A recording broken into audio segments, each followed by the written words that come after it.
지난주에 제가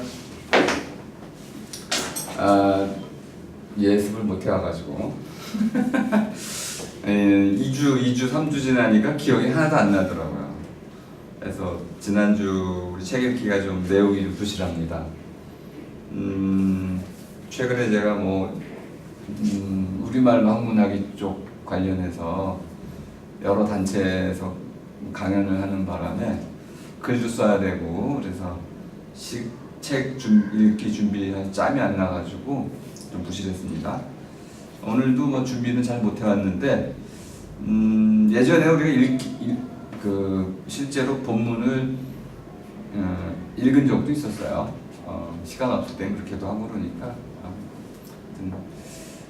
너그럽게 이해를 해주시고 오늘 책다리 하겠습니다. 뒤에 사실 중요한 내용들이 있는데 딱 한 군데만 설명을 하고 그 뒷부분은 오늘도 재미난 내용이 하나 있어서 그거 설명하고 조금 줄여서 하도록 하겠습니다. 지난주에는 분서갱유 얘기를 좀 했습니다. 진시황의 분서갱유, 또 이제 알렉산드리아 뮤지엄 박물관이 불에 탄 사건들, 그리고 당연히 독일에서 있었던 나치의 분서갱유, 그리고 중국 문화혁명 때 있었던 분서갱유, 책을 불태우고 유학자, 지식인들을 땅에 파묻는, 죽이는 이런 언론 탄압, 지식 탄압, 이런 일들이 지속적으로 이루어져 왔는데 오늘날에는 없을 것처럼 보이지만 오늘날에도 블랙리스트 등을 통해 가지고 은밀하게 이루어지고 있죠. 이유는 간단합니다. 지식 또는 진리라는 것은 그 누구도 거부할 수 없는 힘을 갖고 있다는 거예요. 진실이 우리를 괴롭히는 아픔이 되는 이유는 거부할 수 없기 때문에 그렇습니다. 부정할 수 없고 피할 수가 없고 진실이 언제나 우리를 행복하게 해주는 건 아니죠.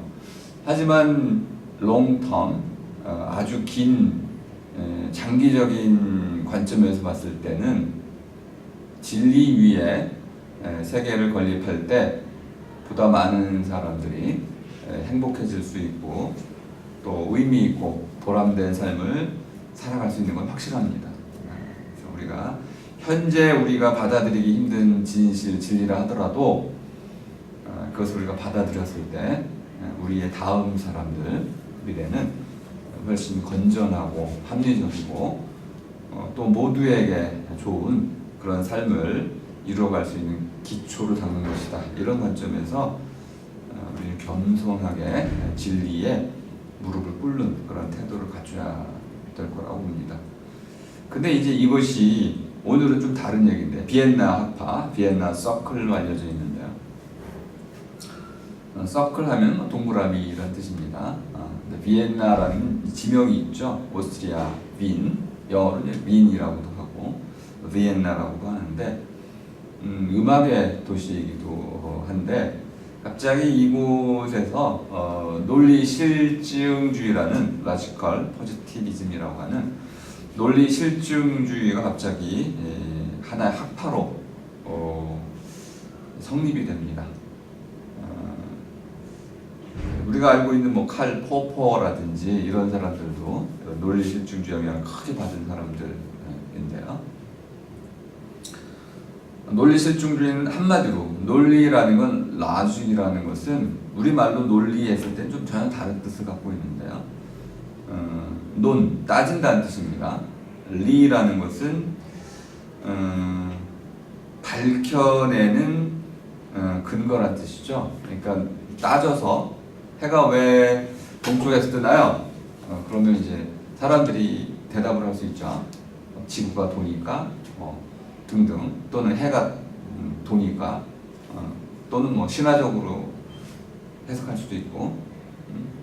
그럼 이제 누군가가 지동설을 얘기했다고 칩시다. 지구가 자전한다. 이야 그러면 지구가 자전한다면은 그럼 우리가 왜 여기 이렇게 붙어 있냐? 우주로 안 날아가고 원심력 어떻게 된 거야? 따지는 거죠. 그럼 그렇게 따지는 그 나름대로 이유가 타당하면 왜 안 날아가는지를 설명할 수 있어야 되잖아요. 그게 이제 밝히는 거죠. 왜 그런지 밝히는 거. 이게 논리입니다. 우리말로는. 그런데 영어로 말하는 라죽이라는 거는 로고스에서 오는 것인데요. 로고스라는 거는 근거를 갖춘 말이란 뜻입니다. 미토스는 밑도 끝도 없는 말이죠. 그러니까 증명이 불가능해요. 이 세계는 신이 창조했느니라. 어떻게 증명하죠? 믿거나 말거나가 되는 거죠. 믿음의 근거는 믿으면 맞아요. 신이 창조하셨죠. 믿음이 없으면 부정할 수도 없고 긍정할 수도 없는. 그러니까 근거가 좀 우리가 흔히 얘기하는 객관적이고 경험적인 모든 사람이 합의할 수 있는 이런 근거는 없는 그런 말이죠. 그걸 미토스, 미스, 신화라고 합니다. 그러니까 신화라는 것이 엉터리라는 뜻이 아니고 철저히 검증하기는 좀 불가능한. 그러니까 맨 처음 또는 우리 인류가 결국은 망할 것이다. 카타스트로페. 누가 알죠? 모르겠네요. 알 수 없는 걸 자꾸 얘기하면 그럴 수도 있고 아닐 수도 있어서 검증이 불가능해. 그렇다고 반증도 안 돼. 이런 종류의 이야기. 그러니까 밑도 끝도 없다는 게 부정적인 뜻은 아닙니다. 아직은 우리가 증명할 수 없는 그 어떤 근원 또는 원천 또는 종말, 마지막 끝 이런 것에 관한 이야기들은 상상할 수 있지만 증명할 수는 없어서 하지만 우리의 궁금증을 계속 유발시키니까 누군가는 또 얘기하게 되고 누가 얘기하면 그럴듯하면 믿게 되는 이게 이제 미토스죠. 그리고 또 하나 히스토리아가 있는데 히스토리는 누군가가 어떤 행위를 했어요. 그러면 그 행동에 관한 이야기 사진으로 보여줄 수도 있고 구전할 수도 있고 뭐 증인들이 있을 수 있죠. 하지만 뭐 꾸며냈을 수도 있네요. 거짓말로. 그러니까 거기도 사실과 사실 아닌 것이 섞여 있을 수가 있습니다. 그럼 우리 거짓말을 믿고 살아야 되는데 이걸 싫어하는 사람들이 있어요. 이 세상에 거짓말이 들어오면 안 된다. 그렇게 믿는 분들이 있죠. 그러면 참말 빼놓고 거짓말은 모두 없애야겠죠. 그것도 분석 행위랑 비슷하네요. 정권의 입맛에 맞지 않는 이야기를 하는 정권의 비판적인 사람들을 색출해서 그들이 쓴 책을, 그들의 입을, 그들의 목숨을 앗아가는 분석 행위가 있었다고 한다면은 특정한 사상, 특정한 이념, 특정한 가치관. 우리 예전에도 많이 있었죠. 마녀사냥. 진리란 이름으로 행해진 겁니다. 악마, 거짓을 퍼뜨리는 자죠. 악마를 따르는 자를 죽이는 것은 정당한 겁니다. 왜? 악마는 거짓말쟁이기 때문에. 진리를 부정하는 자이기 때문에. 그런 자를 따르면 세상은 망하죠. 그러니까 그런 자를 따르는 사람을 죽이지 않고는 악마를 무력화할 수가 없으니까 결국 악마 숭배자들을 죽여야겠죠. 이런 이제 극단적인 진리에 대한 개념이 선과 악처럼 이분법적으로 딱 갈라지는 시대에는 토론도 좀 없었고 또 권력도 너무 격차가 심해가지고 일반 시민들은 아예 권력이 없었고요. 그러니까 이런 종교재판을 통해가지고 진리가 선포되듯이 일반인들에게 또는 마녀라든지 우상 숭배자들에게는 아주 가혹한 형벌을 가할 수가 있었던 것이죠. 그 밑바탕에는 분명히 진리는 위대하고 진리는 반드시 지켜져야 된다는 진리에 대한 강력한 믿음이 있었습니다. DNA를 구조를 발견한 왓슨도 DNA 구조를 발견했다는 점에서는 진리의 발견자인데 그만 한 걸음 잘못 나갔죠. 흑인의 DNA와 백인의 DNA가 차이가 있어서 흑인이 열등하다 이렇게 실언을 한 거예요. 오늘날 보면 어처구니 없지만 왓슨은 실제로 그렇게 자기가 믿고 얘기를 한 겁니다. 그건 과학적으로 아무 근거가 없었지만 중요한 거는 그가 진리라고 믿었다는 겁니다. 이런 일들이 계속 벌어집니다. 사람은 뭐 그렇죠. 비엔나 학파도 야 이제 우리는 인류의 최고 진화 단계에 왔다. 그러니까 진리와 거짓을 완벽히 구분할 수 있어야 되고 이제 앞으로 우리는 거짓에 대해서는 거짓말 이런 것에 대해서는 완전히 없애자. 사상 척결 운동을 한 거죠. 기준이 필요했습니다. 어떤 기준으로 그러면은 진리와 참과 거짓을 구분할까요? 논리 실증이라는 두 마디 말에 들어가 있습니다. 논리. 예를 들어서 사람은 삶을 살아가는 자다. 사람이라는 낱말 속에 그대로 있죠. 삶을 살아가는 자다라는 뜻이. 그거는 말 자체에서 근거를 갖고 있습니다. 틀릴 수가 없는 거죠. 동그라미는 동그랗게 생긴 도형이다. 틀릴 수가 없냐? 직선, 두 점 간의 최단 거리다. 이것도 거의 틀릴 수가 없네요. 이렇게 말이 되는, 그냥 낱말의 뜻을 그대로 풀어내는 동화반복 수준의 이런 말들은 무조건 참이네요.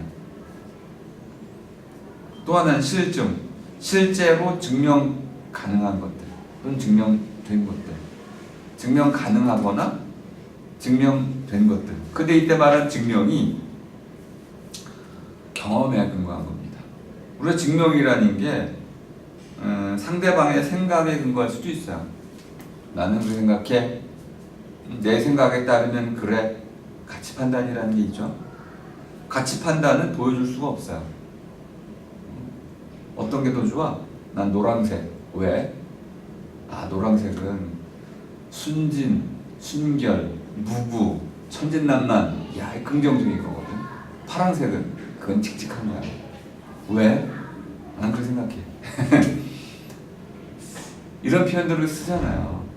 한국 사람은 훌륭하고 일본 사람은 너무 우유부단해. 한국 사람도 역시 다이나믹해. 왜? 한국 사람은 그렇잖아. 어떻게 알아? 난 생각해. 이런 밑도 끝도 없는 그런 가치 판단은 엄청 내리면 살아요. 콩깍지라는 것도 그런 거죠. 근데 이러한 가치 판단이 경험적으로 증명하기 참 어려워. 물론 증명할 수도 있습니다. 노란색을 우리가 천진무구한 색깔, 어린아이의 색깔로 많은 사람들이 인정하면 그걸 가지고 심리적 테스트를 통해 가지고 노란색은 천진무구를 상징한다 이렇게도 말할 수 있죠.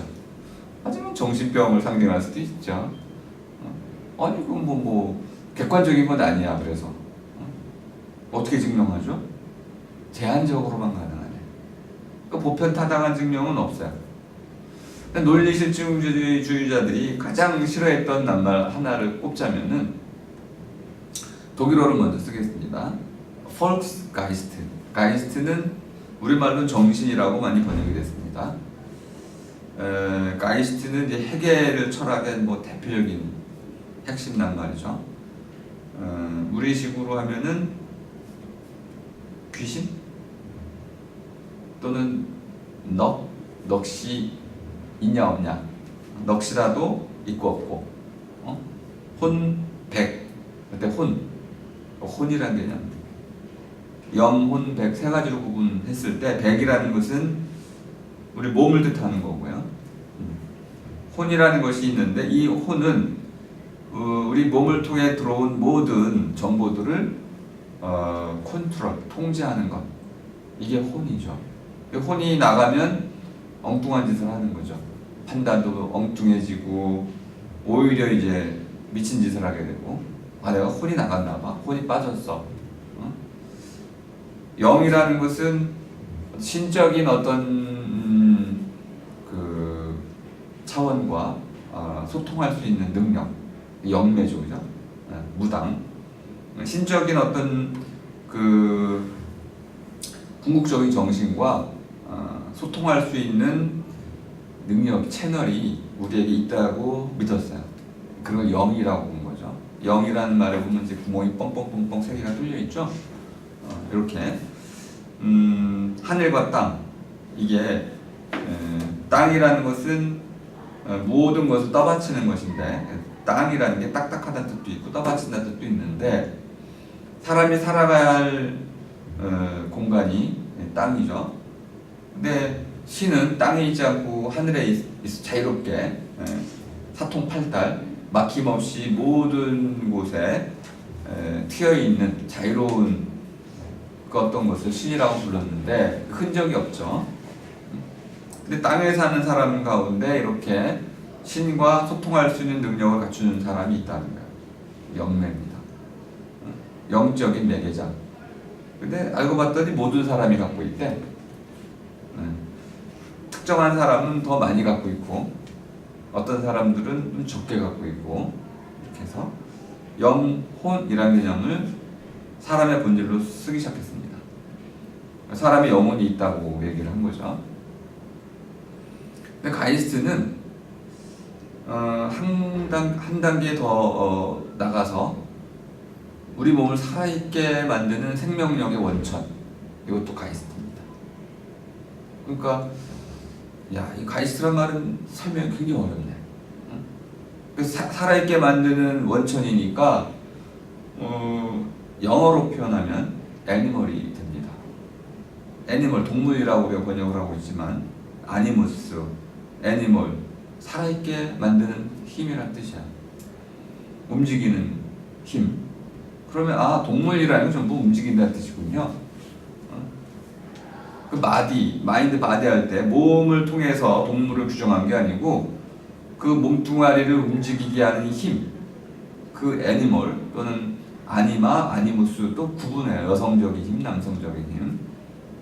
이걸 가지고 움직이는 것 가운데 자기 목적을 갖고 그 목적을 이루고자 하는 방식의 움직임을 보이는 건 전부 애니멀이라고 얘기했군요. 근데 이게 애니멀은 그냥 움직이는 동안만 있잖아.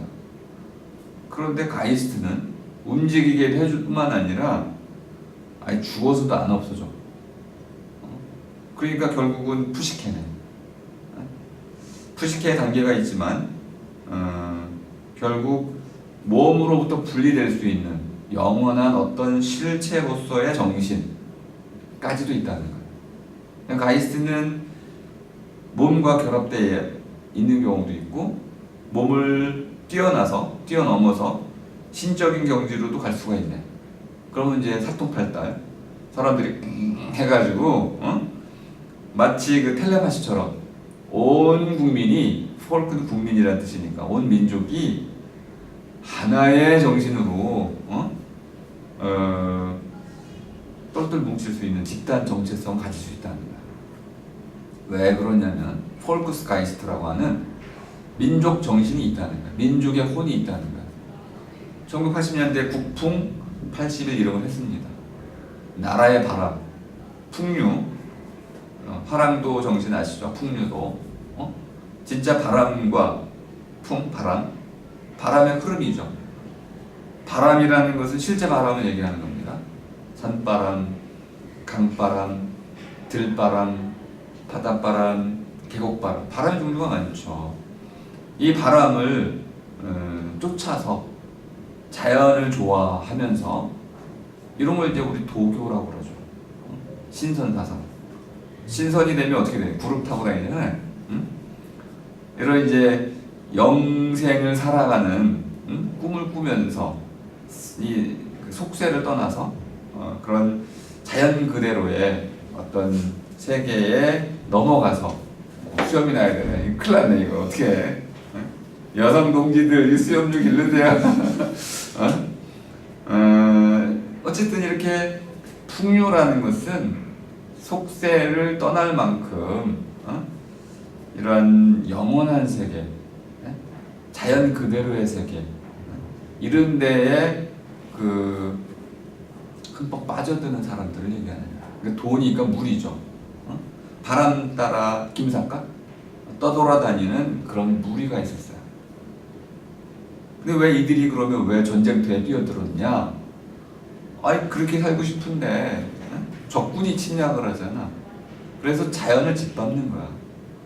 그러니까 이 우리의 근원이라고 할 수 있는 자연을 구원하기 위해서는 저걸 물리쳐야 되는 거죠.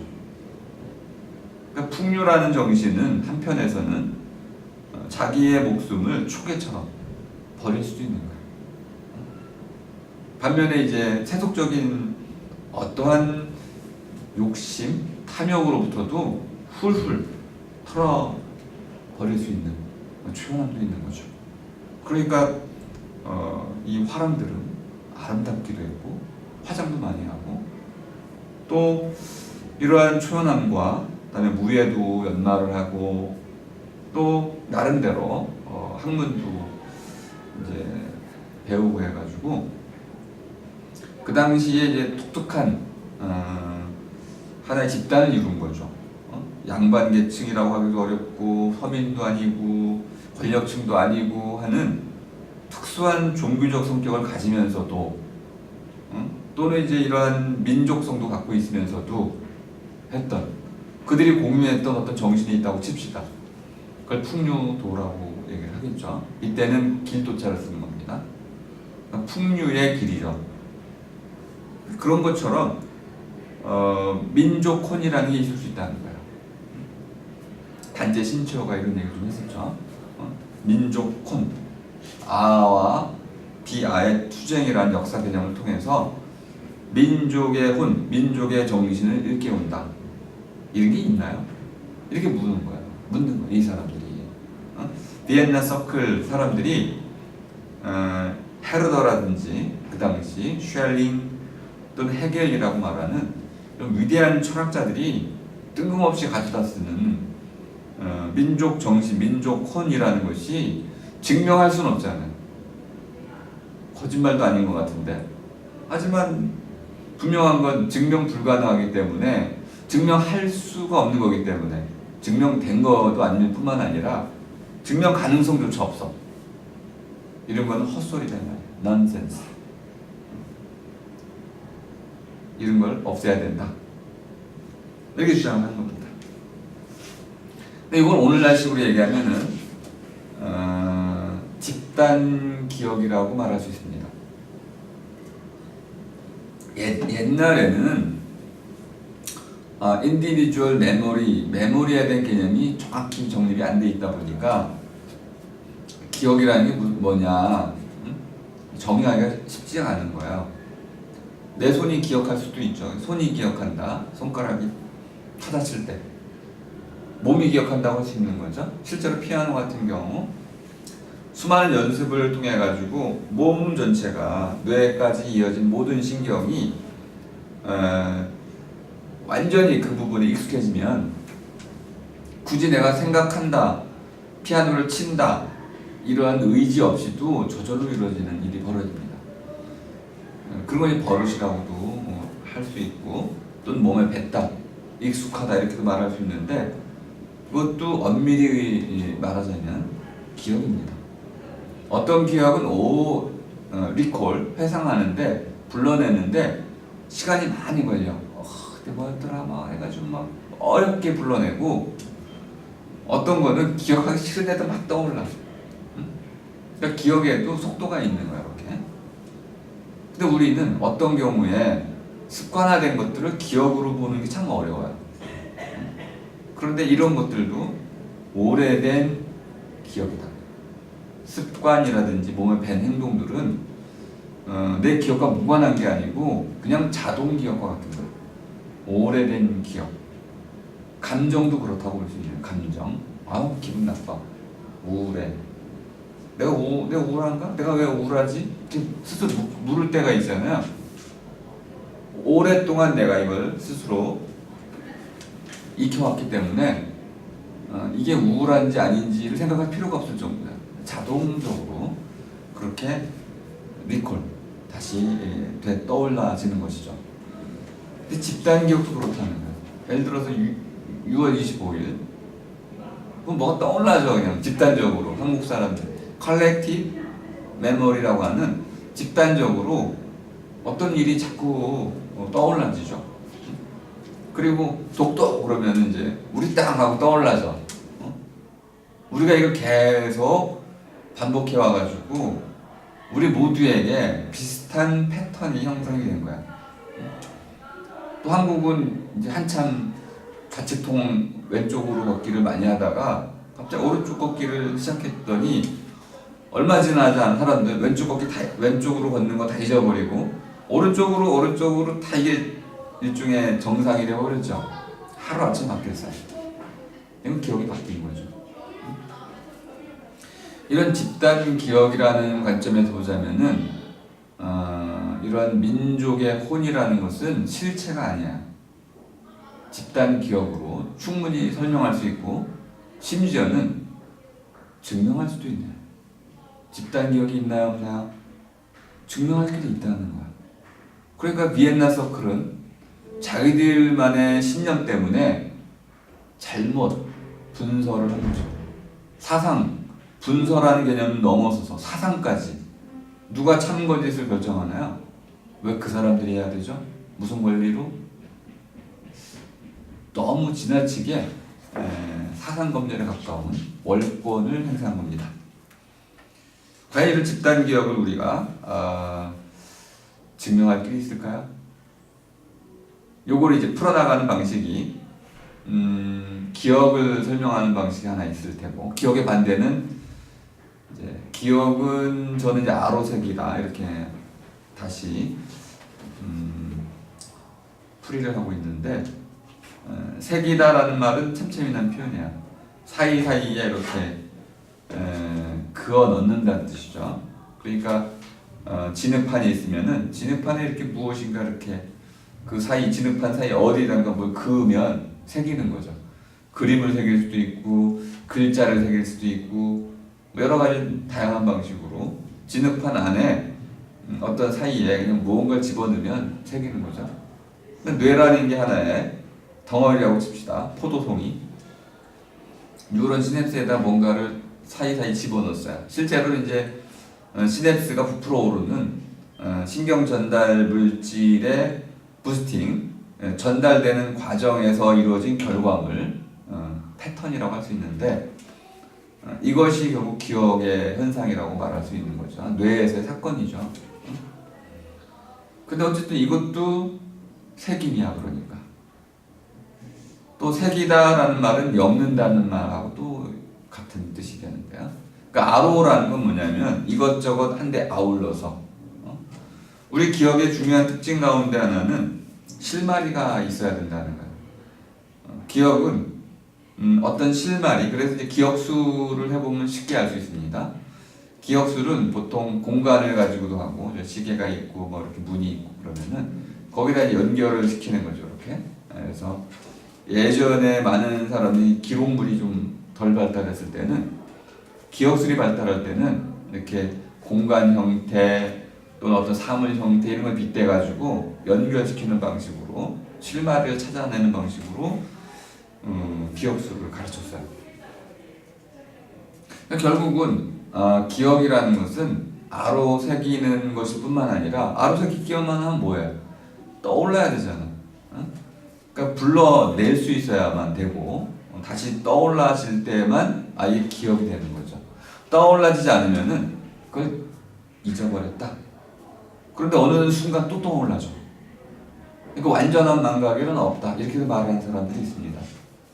근데 이건 전부 사건적인 거예요. 떠올라지는 것도 사건인데 잊어버려지는 것도 사건이야. 그 떠올라졌을 때 뭐가 떠올라져야 우리가 다시 재인, 리코그니션, 다시 알아볼 수 있냐면은 결국 패턴이라는 거는 우리말로 하면은 옷을 만들 때 쓰는 본이란 뜻이에요. 본. 본. 네, 비슷하죠, 그죠? 내가 이런 짓을 많이 해. 예, 옷에 본이 있어요. 그럼 여기서 제가 마네킹이어도 이 옷만 입혀놓으면은 윗돌이라고 다 알아. 근데 이걸 떼어내도, 팔을 떼어내도 이것만 있어도 옷인 줄 알아. 그러니까 이제 캐리커처가 그런 거죠. 패턴이라는 것은 점 3개를 딱 찍으면 뭐가 됩니까? 세모. 이 패턴이라는 일단 알아보면 돼. 그럼 우리 뇌에 이런 시냅스들이 하나의 뭐 1000조 개 이상의 이제 시냅스들을 통해 가지고 패턴을 형성을 해요. 근데 그게 형성이 되면 이게 그거구나. 이게 감이구나. 이게 밤이구나. 구분을 해낼 수 있죠. 근데 문제가 하나 있어요. 패턴이 저장되는 방식이 문제가 있어. 패턴은 그대로 저장되는 게 아니야. 마치 그 조각 모으기 식으로 불러와집니다. 그러니까 여기저기 막 터져 있어. 이것 자체 패턴을 이루지 않습니다. 근데 내가 갑자기 땡감, 홍시 그때마다 패턴이 형성이 되는데 홍시 그러면 갑자기 홍시와 관련된 것들이 쫙 모아서 조각에 맞춰줘야 돼. 맞춰서 홍시 형태가 본이 딱 떠오르면 홍시를 내가 알게 돼. 근데 아무리 홍시 애들이 소환이 안 되면 모르게 돼. 대봉 안 떠오르죠.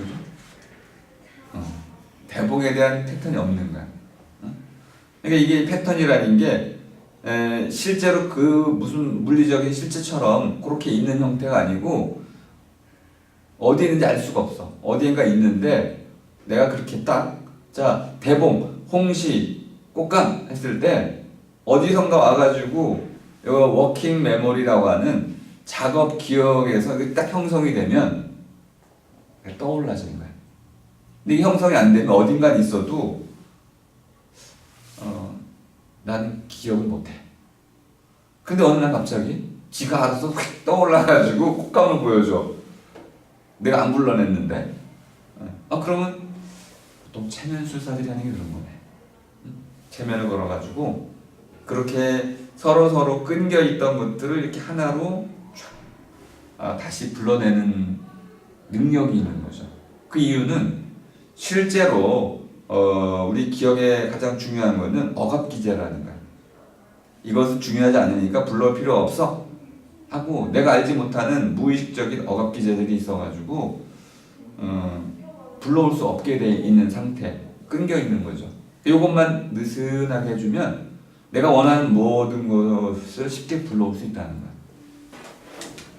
근데 뭐 기억에 관한 문제는 굉장히 어렵고 복잡한 문제가 있는데 개인의 기억은 쉽게 설명할 수가 있죠.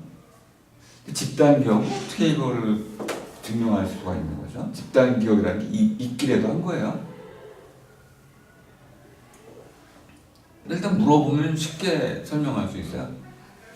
아으 이지랴, 어찌 그날을, 6.25에 관한 노래가 있잖아요. 또 9.11 테러가 있었어요.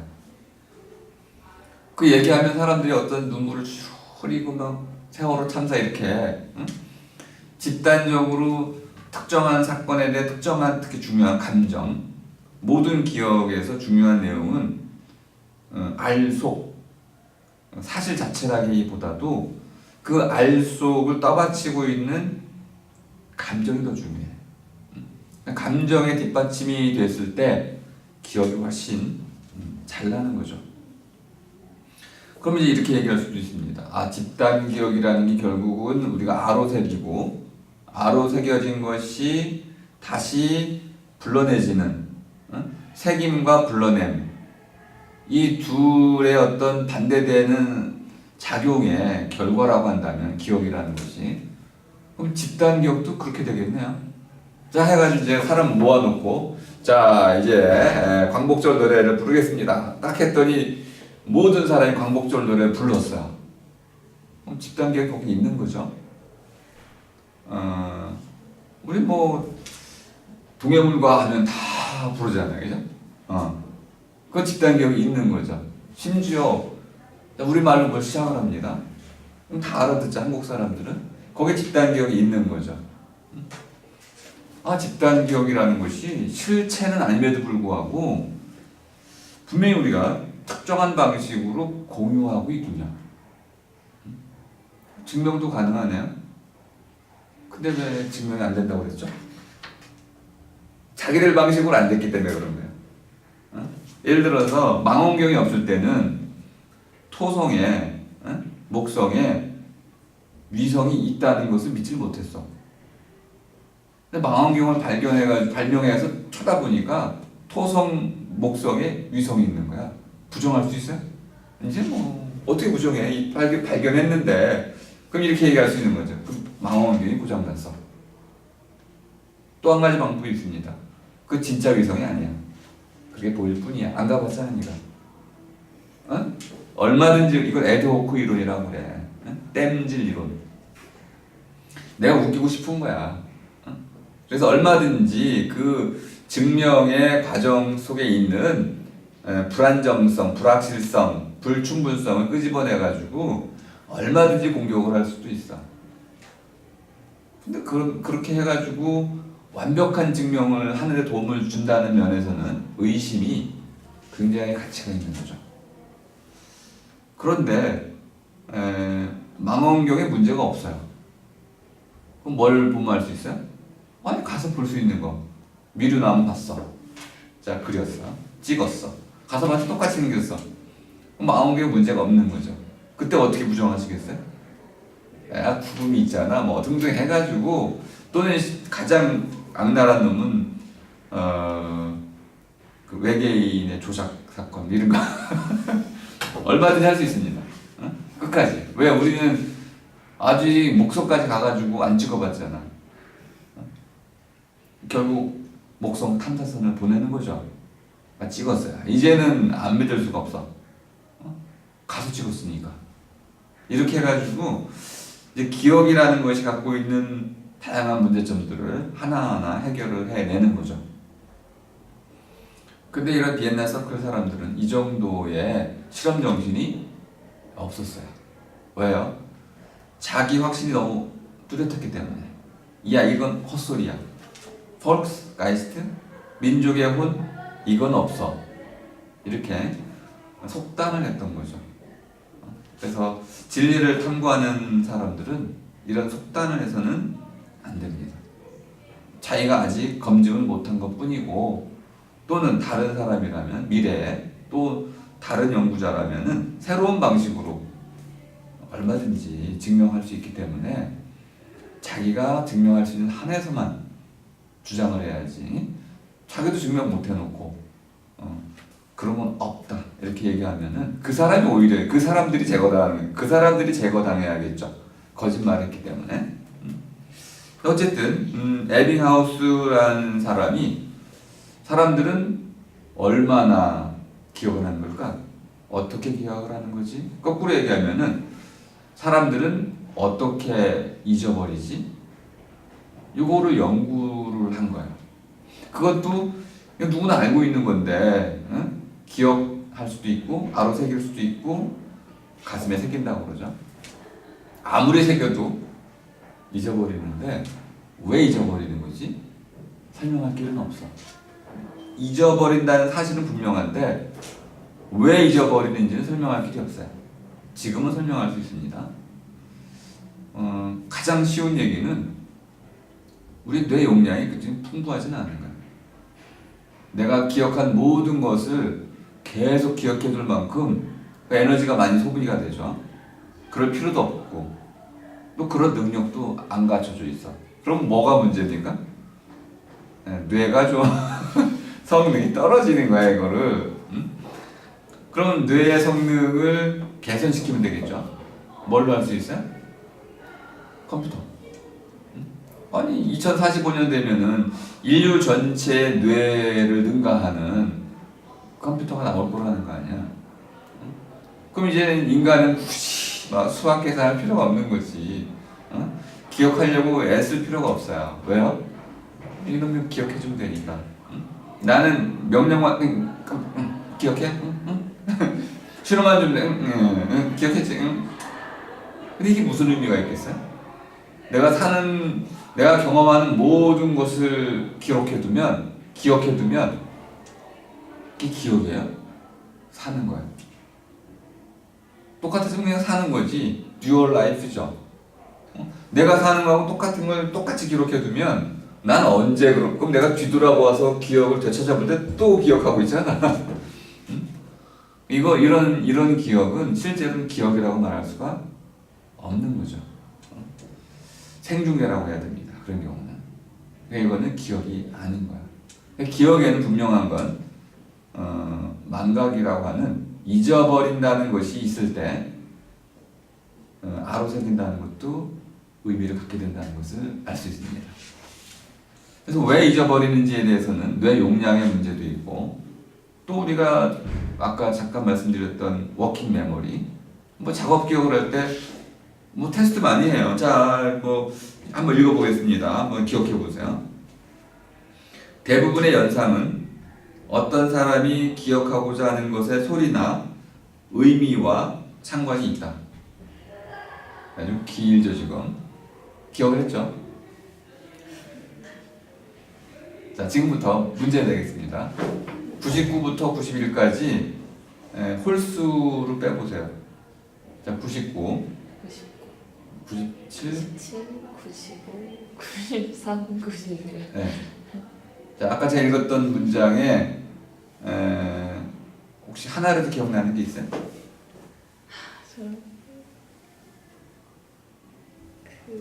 막 소리, 의미 막 이랬던 것 같은데. 네.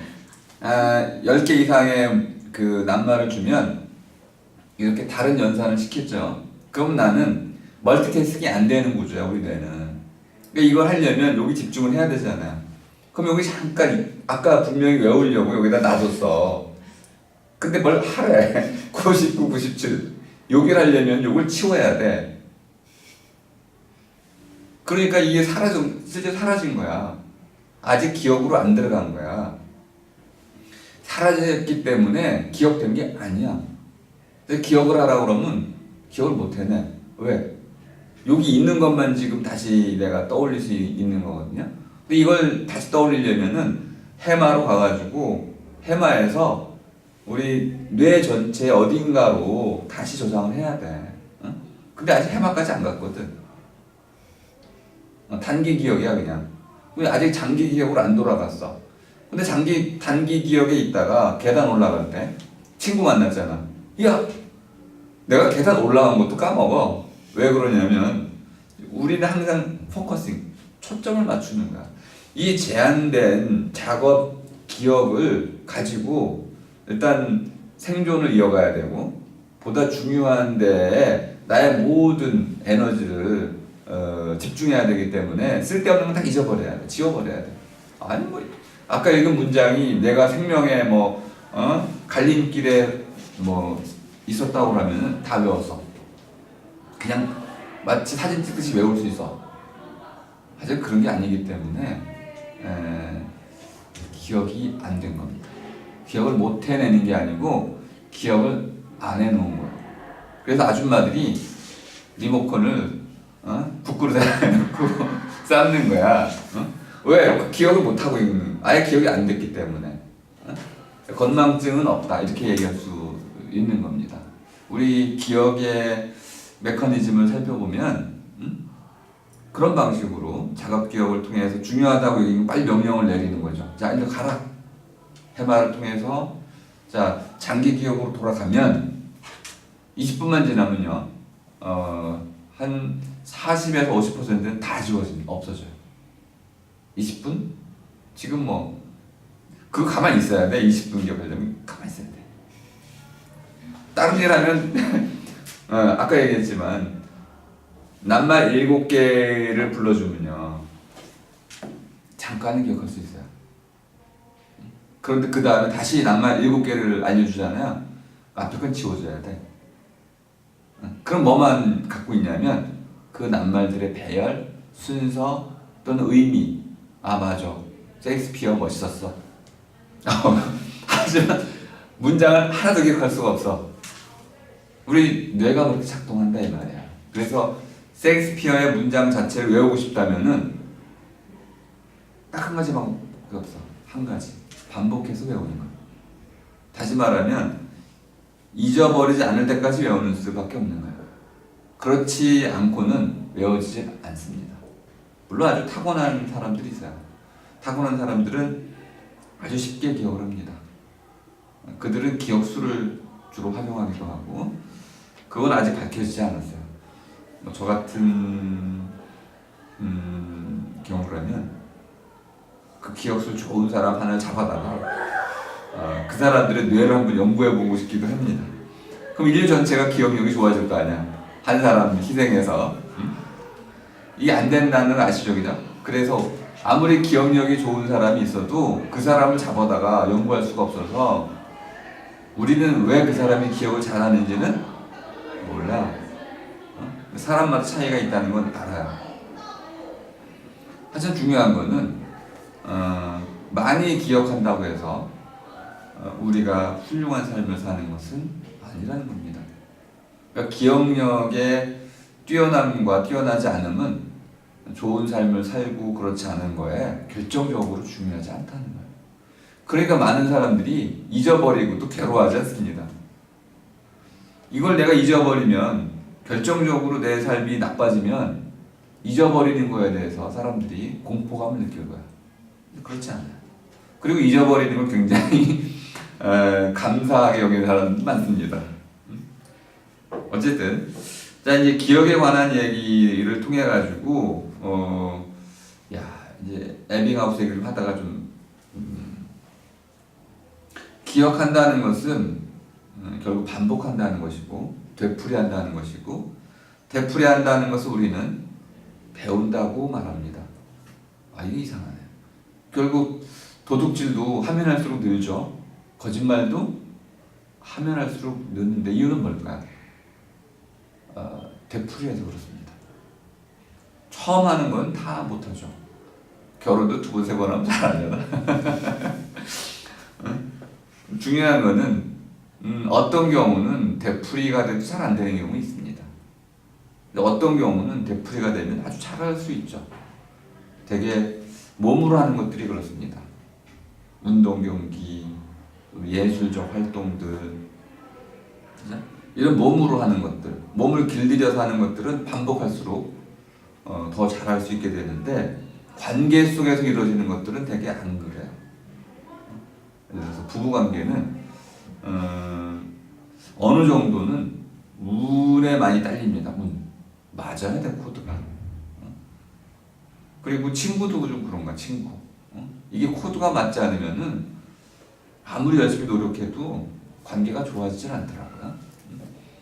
물론 그래도 인격적인 사람은 그런 것들을 극복해냅니다. 그러니까 좋은 사람은 좋은 관계를 맺어가죠. 근데 이게 많은 사람에게 해당되진 않고, 어쨌든 되풀이한다는 것은 배운다는 것이고, 배운다는 것은 내 몸에 배게 한다는 뜻이기 때문에, 아이를 뵌다는 말에 대표적으로 있는 겁니다. 아이를 뵈면은 그 아이가 내 몸 안에 들어가 있죠. 근데 이놈이 자라요. 그럼 언젠가 나오죠, 바깥으로. 그게 목적이야, 또. 내가 피아노를 배우면, 몸 안에만 있으면 그게 무슨 의미가 있어? 쳐야 될 거 아니야. 그 배움은 거꾸로 얘기하면은 배운 것을 써먹기 위한 거야. 낳기 위한 것이죠. 그러니까 배움과 나음은 수단과 목적의 관계에 있습니다. 그러니까 기억을 한다는 것은 그냥 기억 자체가 목적인 게 아니고, 그걸 통해서 무엇인가 필요할 때 써먹기 위한 것이죠. 근데 이상하게 그렇게 중요한 써먹기에서 힘들게 저장을 했는데 왜 잊어버리는 거죠? 그건 우리 몸이 내 맘 같지 않아서 그런 거지. 안 그랬으면 다 이제 100점 맞는 거지 뭐. 내 몸은 내 맘 같지가 않아. 이게 내 맘 같지 않으니까 컨닝 페이퍼를 만드는 거지 뭐. 그걸 알기 때문에. 그런데 궁금한 게 하나 있습니다. 어떤 경우에는 예상치 않았는데 오래 기억되는 게 있어. 별로 중요하지 않은 것 같은데. 저는 이상하게 그 누군가의 목소리 이런 게 그렇게 기억이 오래 남아. 근데 그 얘기가 뭐 중요한 얘기면 좋겠는데 일찍 일어났니? 뭐 이런 거 있잖아. 아무 쓸데없는 얘기. 근데 그런 게 왜 기억에 남는 걸까? 이유는 알 수가 없습니다. 뭐 요즘에는 이제 뭐 각인 효과 이런 것들이 있는데 중요한 거는 분명히 감정이랄까 우리가 흔히 말하는 충격 이런 것이 밑바탕에 깔려 있는 것들은 기억이 오래 갑니다. 진주만 폭격. 제가 또 1941년 12월 7일 진주가 진짜 진주의 펄 하버 진주 항구네. 그 아름다운 항구였는데 일본 비행기 수백 대가 거기를 폭격을 했죠. 미국이 2,400명 죽고 1,000명 이상이 다쳤다. 이 하와이의 진주만 폭격은 사람들에게 얼마나 빨리 알려졌을까요?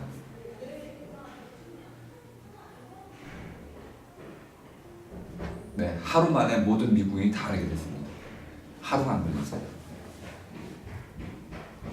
그리고 미국인들이 잊을 수가 없는 기억으로 남게 됐습니다. 왜요? 깜짝 놀란 거죠. 설마. 그런데 1차 세계대전 때는 원양 여객선 루시타니아호 침몰 사건이 있었습니다. 독일의 그 유튜브란다.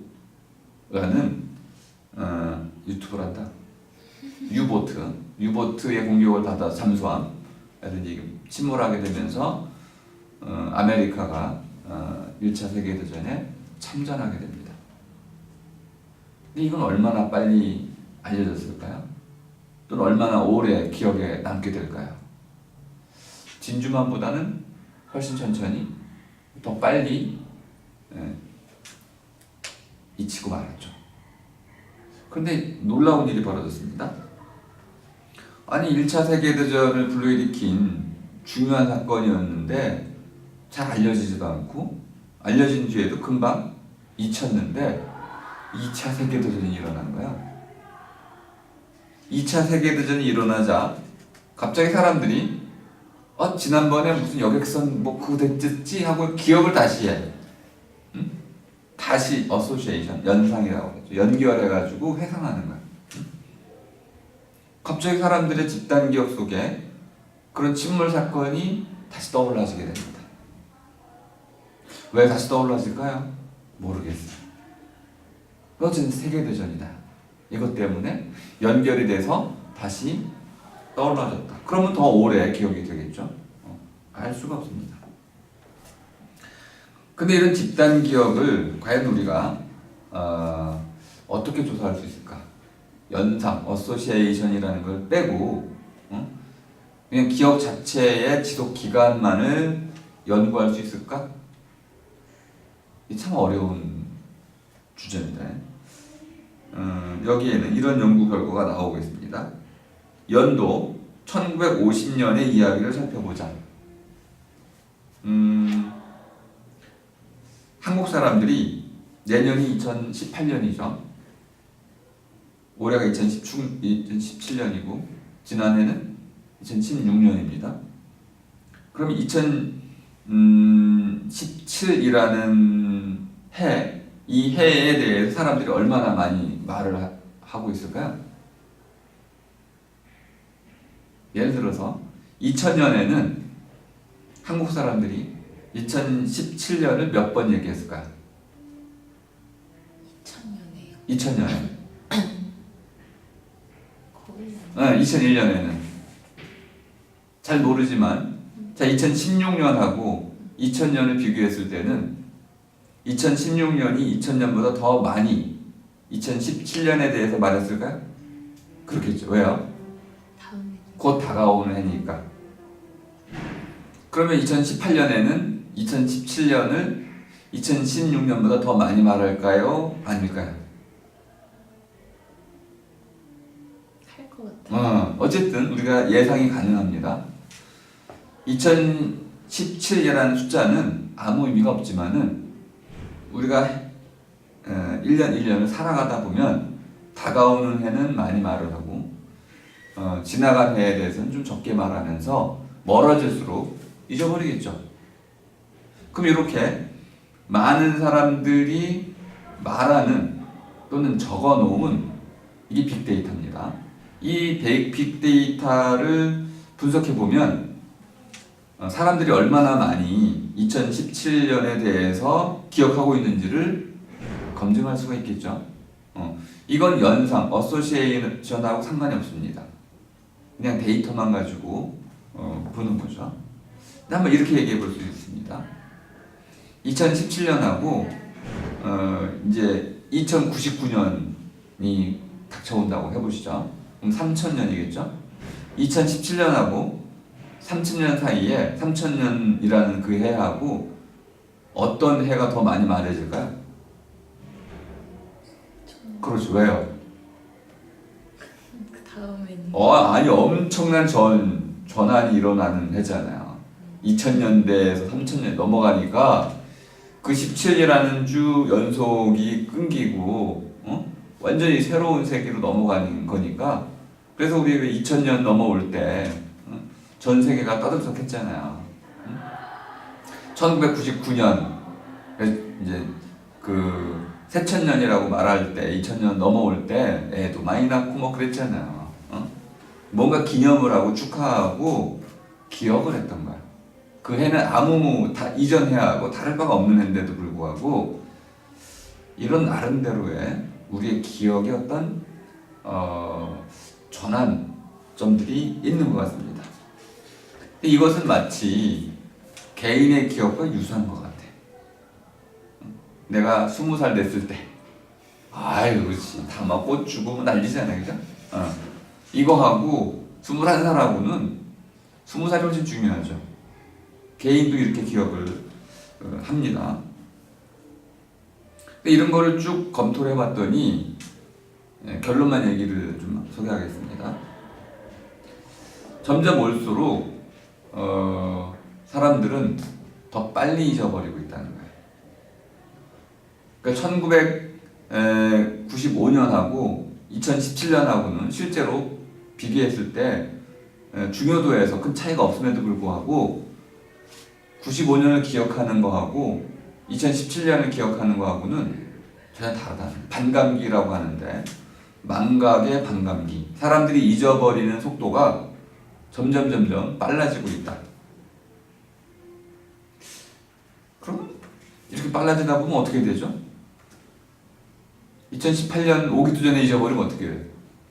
2018년 오지도 않았는데 2018년을 아예 까맣게 잊어버렸어.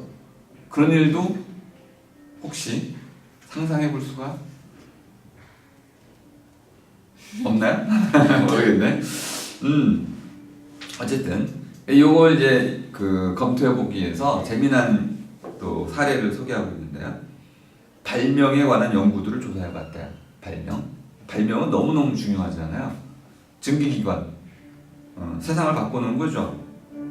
발명에 대한 정의가 재밌습니다. 한 사회가 세상에 관한 새로운 지식을 만들어내는 능력이다. 세상에 관한 새로운 지식을 만들어내는 능력. 네, 이제 이렇게 얘기를 해볼게요. 요즘 댓글 부대라는 말이 많이 나오고 있죠. 사이버 이제 부대를 창설하고 댓글 부대를 만들고 김관진 뭐 이런 분들이 관여됐다 하고 뭐 MB가 관여되고 뭐 해가지고 시끄럽기 시작했습니다. JTBC에 나오면 그날 사람들이 거의 다 알아요. 그 뉴스거리를 아는데 하루가 안 걸리죠, 그죠? 하루 종일 떠들어 이제 뭐 인터넷 들어가도 그 얘기고. 발명품은 그렇지 않다는 거야. 아니 그 중요성으로 보자면은 발명품이 훨씬 중요한데도 불구하고 사람들에게 알려지는 것은 발명품 왜 이렇게 느리죠? 그 예를 팩스 머신을 들고 있습니다. 팩스 기계. 팩스 기계는 저 대충은 알고 있었지만 정확한 연도는 몰랐는데 스콜란드 출신의 발명가 알렉산더 베인 이라는 사람이 발명을 했는데 놀랍게도 1848년 이 팩스 기계가 상용화되기 시작한 건 1980년대입니다.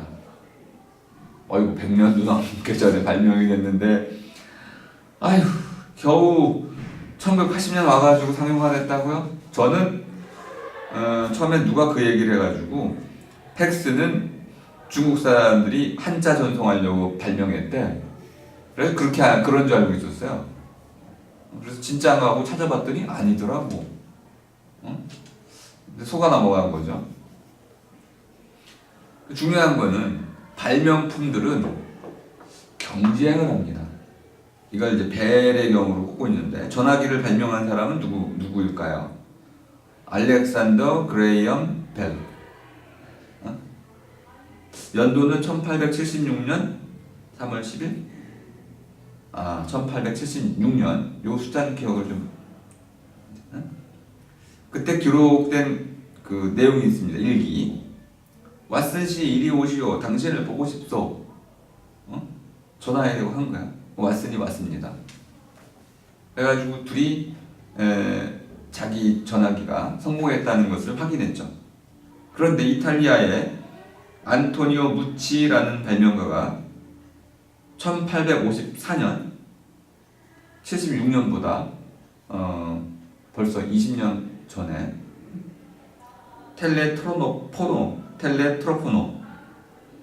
같은 겁니다. 발명을 이미 했네요.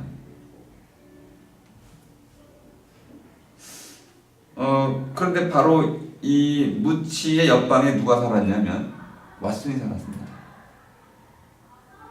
그럼 왓슨이 이놈이 벨에게 얘기해주지 않았을까요? 모르겠네. 이거는 비하인드 스토리가 필요합니다. 그런데 엘리샤 그레이라는 사람이 이런 웨스턴 전자 제조사의 이제 창립자인데 이 사람이 마이크를 발명했다는 거야. 여기 마이크는 이제 마이크로폰이죠. 마이크로폰이라는 게 뭡니까? 말을 하면은 말이 절로 전송되는 건 그게 바로 전화잖아요. 마이크가 전화잖아. 그걸 이미 발명을 한 거죠. 그럼 이걸 왜 벨이 발명했다고 그러죠? 특허 문제죠. 누가 먼저 했느냐. 그런데 재미있는 거는 그 무치하고 벨하고 딱 하루 차이야. 특허 신청한 게. 너무 아깝네. 근데 이런 일이 지금은 많이 벌어지고 있습니다. 그럼 이렇게 물어볼 수 있나요? 그럼 누가 먼저 발명한 거죠? 아니 이렇게 하면은 특허 가지고 할 거야 그러면은? 지금은 과학계에서는 퍼블리싱, 출판된 날을 기준으로 합니다.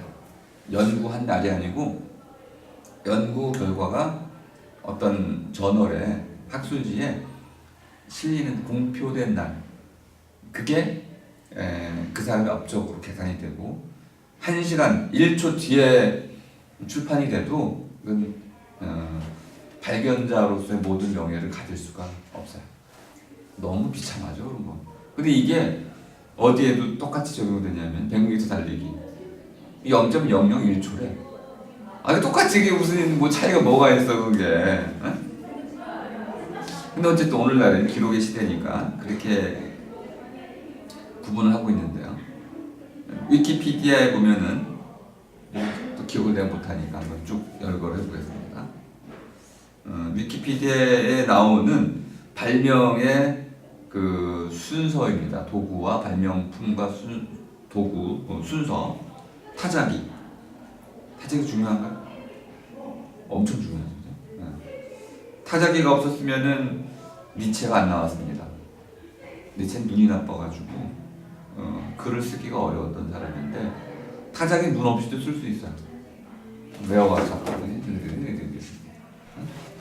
그리고 니체는 그것 때문에 새로운 문체도 만들어냈습니다. 그러니까 타자기가 니체를 만들었다 이렇게도 얘기할 수 있겠네요. 뭐 재미있는 브레지어, 몰핀, 이것도 만든 거군요. 파이렉스, 이게 물질, 새로운 물질이군요. 당연히 헬리콥터 발명한 거겠죠. 그냥 저절로 자연물은 아니니까. 에스컬레이터, 다이너마이트, 자동권총, 스테이플러, 줄톱, 안전면도기, 파스테르식 저온 살균법, 청바지 이런 거, 케이블카, 서류 채굴기. 우리가 쓰는 모든 거는 발명품이죠. 그러면 이게 순서가 있겠네요. 네. 그런데 언제 발명했는지 우리가 기억을 하나요? 지금 막 열거했지만은 하나도 기억할 수가 없어. 왜 이렇게 중요한데 왜 잊어버리죠? 우리가 붕어빵인가? 물고기인가? 들라 많아야. 이렇게 100몇 개의 목록을 주면요, 아까 얘기했어요. 그냥 7개만 돼도 다 잊어버리는데 문제가 낱말이 길어지면 스테이플러. 그럼 그 다음 거 얘기할 때 이미 까먹어. 그러니까 아무리 길게 목록을 줘도 다 듣고 나면 내가 아는 거, 브레지어는 안 잊어버려. 내가 아는 것만 기억을 하고 처음 듣는 건 다 잊어버려. 왜 그럴까요? 기억의 방식 때문에 그렇습니다. 그럼 우리가 왜 이렇게 모든 걸 점점 더 빨리 배우면서도 더 빠르게 잊어버리는 걸까요? 제 생각에 그 이유는 아무도 모릅니다. 빨리 배울수록 더 많이 기억해야 되고 더 오래 기억해야 될 것 같은데 그렇지 않은 것 같습니다. 현대인들이 많은 걸 기억하기 위해서 그만큼 많은 것을 잊어버려야 되죠. 그리고 아까 얘기한 것처럼 감정 또는 도덕적 태도 이런 것도 기억하고 있어야 됩니다. 근데 더 중요한 것들, 영어를 배워야 되고 어떤 기술, 테크닉을 갖춰야 되니까 나머지 것들은 잊어버려야 되는 거죠. 이런 일이 혹시 일어나는 건 아닌지 선택이죠, 그죠? 그럴 수도 있겠고요. 자, 이제 조금 더 중요한 얘기로 한번 가보겠습니다. 오늘의 핵심 내용이 될 텐데요. 요 하나 낱말 정도는 아시면 좋겠습니다. 컬처로믹스. 컬처라는 컬처나죠. 영어로 컬처. RE로 끝납니다. 거기 R에다가 그 이제 이코노믹스, 노믹스를 붙였습니다. 이게 제대로 된 명명법이 잘 모르겠어요.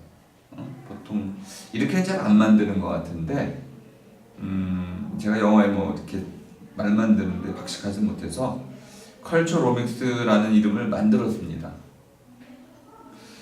근데 이 컬처로믹스는 이제 컬처라는 문화라는 건 분명히 우리가 셀 수 있는 건 아닙니다. 셀 수 있는 건 아니지만 문화의 어떤 유전자라는 게 있나요? 그래서 한국 문화에는 한국 문화만의 고유한 어떤 특성 이런 것이 있을까요? 뭐 있다고 말해야 될 것 같습니다. 그러면 바이오노믹스, 우리 이제 생명체가 있는데 이제 이 생명체의 특징은 움직인다는 데 있는 거죠. 그러면 구름도 생명체인가요? 또는 우리 지구 전체를 보면 빙하기, 간빙기 이런 걸 통해 가지고 계곡이 만들어지다가 사라지다가 끊임없이 화산 활동 변화하고 있죠. 그럼 넓은 의미에서 보자면은 우주 전체는 물질적으로 이제 이루어지긴 하지만 끊임없이 움직이고 있어요. 변화라고도 쓰기도 합니다. 그러면 이 변화에 어떤 원리가 있죠. 그러면 그 변화의 원리를 우리가 그 법칙적으로 찾아내기 위해서 아톰이라는 거, 또는 미립자, 소립자, 그리고 뭐 슈퍼스트링 이런 가장 궁극적인 물질의 마지막 이제 알갱이를 또는 구조를 찾아가죠. 이걸 찾아내면 그걸 통해 가지고 우주를 다시 설명할 수 있다는 겁니다. 이런 근본적인 알갱이를 말하는 거군요. 그럼 컬처로믹스 하면은 문화의 근본적인 알갱이가 있다는 거. 우리 이제 밈, 리차드 도킨스의 표현을 치자면은 밈입니다. 밈. 문화유전자 밈. M-E-M-E. 그럼 이런 밈이라는 것이 있다고 한다면은 그 밈이라는 것 DNA처럼 그것만 알면 그 사람을 안 보고도 그 DNA만 가지고도 여자, 남자, 몇 살 이런 것도 알아낼 수 있겠죠. 그러면 컬처로믹스라는 게 있다면은 컬처를 큰 차원에서 보지 않고도 그 알갱이만 가지고 오면 이게 어떤 문화다라는 걸 알 수가 있겠죠. 이게 이제 이 사람들이 추구하려고 하는 빅데이터를 N그램, 뉴머릭 그램이라고 하는 N그램으로 전환시켜서 가치 있는 어떤 인문학적인 결론을 내리려고 하는 방식입니다. 문화라는 것이 있는데 식문화, 복식문화, 뭐 결혼문화, 정치문화 모든 문화가 있습니다. 이 문화에 근본적으로 이제 알갱이가 될 수 있는 그런 걸 찾아낼 수 있을까요? 사람 다 잊어버리죠, 그죠? 그런데 빅데이터는 한마디로 말하면 그 어떤 것도 잊어버리지 않습니다. 디지털 방식으로 저장된 것들은 페이스북에 내가 기록한 모든 것은 내가 페이스북을 삭제해도 그대로 다 기록되어 있습니다. 기록되어 있어요. 그건 기억이라고 말할 수는 없지만은 중요한 거는 처음에 얘기했던 거, 내 삶이 그대로 저장이 된다면 듀얼 라이프, 두 개의 삶이 된다고 말씀드렸던 거. 그럼 이건 단순한 기록을 넘어서 기억이 되는 거죠. 근데 나는 생체 기억은 불완전해. 너무 불완전해. 막 그냥 우리 골다공증이라는 것을 요즘식으로 번역하면은 뼈 엉성증이야. 바뀌었어요, 말이. 골다공이라는 말이 뼈에 구멍이 뻥뻥뻥 뚫린다고 생각을 하잖아요. 근데 뼈가 엉성해지는 거야. 그러니까 엉성이라는 건 뭐냐면 촘촘하게 있던, 단단하게 있던 것이 그 구조가 물러질 뿐만 아니라 알갱이들이 빠져나간다는 뜻이야. 우리의 기억은 그렇게 되죠, 그죠? 그래서 어느 순간에는 아무리 열심히 기억을 해내도 패턴이 본이 안 만들어져. 잔상들은 있어. 이렇게. 그래서 프루스트가 그 얘기를 했었죠, 그죠? 커피 냄새 가지고 그녀를 다시 떠올린다. 커피하고 아무 상관이 없음에도 불구하고 그런 일들이 종종 일어나긴 해요. 근데 이렇게 잔상을 가지고 우리가 그것을 어떤 게 떠올라졌다 하더라도 문제가 그거야. 이게 내 기억인가? 내가 상상한 건가? 내가 실제로 경험했던 건가? 이럴 때가 있어. 그럼 이게 기억의 그 사실 여부를 판단할 수가 없게 되는, 그러니까 기억이 엉성해지는 거를 떠나서 기억의 주체가 난지도 모르겠고 나인 것 같기도 한데 이게 실제 기억인지 꿈처럼 상상 기억이 그것도 모르겠고 그러니까 너무 기억이 불확실해지는 거야. 반면에 이쪽은 AI가 기억해 주는 거라면 나중에 그럴 거야. 이건 내 기억이 아닐 거야. 내가 그랬을 리가 없잖아. AI 이놈 너 네 마음대로 주장을 했어. 그럼 AI가 뭐라고 그래요? 주장한 게 아닙니다. 그대로 영상으로 녹화해 둔 겁니다. 무슨 소리야? 난 그런 적이 없는데. 나 삭제. 당신의 기억입니다. 삭제하라니까. AI하고 나하고 논쟁을 벌이겠죠. 아 그럼 이거 어떻게 해야 되지? 이거 내 기억이니까 삭제도 못하겠고 하지만 이 기억을 갖고 있는 한 나는 좀 마음이 불편한 것 같고 삭제를 해놔라 삭제해놔라 아 고민에 빠질 겁니다. 그 더 중요한 거는 지금 엔그램이 말해주는 바에 의하면 1950년 2017년 이것뿐만이 아니고 발명품의 집단 기억 컴퓨터 언제 발명됐나요? 에? 몰라요. 사람들이 이렇게 중요한 사건들을 사실 중요한 사건들이 너무 많으면요 우리는 오히려 매너리즘에 빠져요. 그래서 집중할 수가 없어요. 딱 한 가지의 경우 집중하는데 이게 우후죽순으로 많아지면 어디에 초점을 맞출 수가 없어가지고 오히려 아예 포기하는 수가 있어요. 현대 사회는 말은 아우성 사회, 아우성 치는 사회. 나 좀 기억해달라고. 광고 보세요, 광고 그냥. 왜 선정적이 되냐면 아우성 치는 나 좀 봐달라고. 너 이런 관심 있지? 막 글자 크기. 야 나 좀 봐줘. 고함을 지르고 있는 거죠. 너무 많이 노출되면요. 크게 했네. 글자 크다. 오히려 이 조그만 글씨가 뭐 궁금해서 보려고 모르겠어. 이렇게 너무 많은 정보가 쏟아져 들어오면 정보의 역설. 우리는 오히려 그 어떤 것에도 초점을 맞출 수가 없게 됩니다. 서점에 가서 책이 너무 많으면 그래 읽을 책이 하나도 없네. 이유는 이거 하나하나 검토를 해야 되는데 딱 들고 보려고 하는 순간 옆에 또 다른 책이 보여. 저것도 읽어야 되는데 놓고 또 보여. 이걸 모서리 증후군이라고 해요. 여기만 딱 돌아가면 또 있는 거 같고 또 있는 거 같고 계속 그냥 씹었다 놨다 씹었다 놨다 씹었다 놨다. 에라 뭐예요? 책을 앞에 놔두고 스마트폰을 열어. 해가지고 추천 누가 추천해주는 거 해가지고는 추천서를 통해가지고 이거 주세요. 안 읽어봐. 선택을 포기하는 거죠. 이런 일들이 벌어지고 있어요.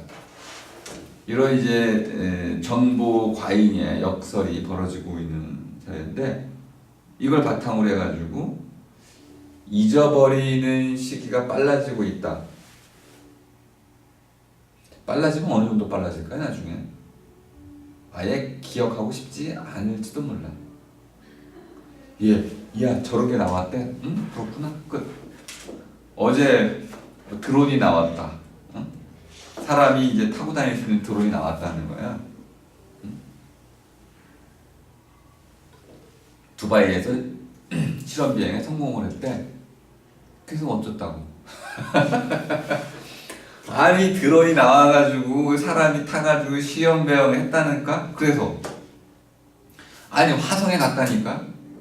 그래서 우리 계속 이거죠, 그죠? 왜 이런 일이 벌어질까? 알 수가 없습니다. 근데 엔그램은 말해줄 수 있다는 겁니다. 사람들이 점점 더 이유는 잘 모르지만 잊어버리는 속도가 개인뿐만 아니라 집단도 빨라지고 있다. 이 말의 의미는 어떤 하나의 중요한 사건에 한 집단, 공동체가 관심을 기울이는 시간이 아주 짧아지고 있다는 거야. 그러니까 어떤 사건이 터져도요, 이제는 그래 일주일만 지나면 돼. 아니 뭐 이틀만 지나면 돼. 그럼 다 잊어버릴 거야. 이런 일들이 실제로 벌어지고 있죠. 그래서 이거를 막기 위해서 언론에서는 끊임없이 반복을 해야 됩니다. 똑같은 사건 또 다르고 또 다르고 또 다르고 아유 지겨워 또 다르네. 김광석 사건이 그럴 수 있습니다. 아니 그 개인의 일일 수도 있고 물론 저도 참 좋아하는 가수지만은 그렇게 공중파에서 지속적으로 계속 다룬 이유가 뭘까? 어떤 사람들의 흥미거리는 되죠. 관심거리입니다. 그리고 정말 그 진실을 파헤쳐야겠죠. 근데 그것보다 더 중요한 것들이 많지 않을까요? 그거를 자꾸 기억시키기 위해서 그렇게 엄청난 시간을 투자해도 되는 건지에 대해서는 생각해 봐야 됩니다. 기억은 에너지고 에너지는 시간이기 때문에 공적 기억을 어디다 쓸 것인지는 우리가 신중하게 결정을 해야 됩니다. 엔그램으로 보자면 이 부분은 굉장히 어려워진 상황입니다.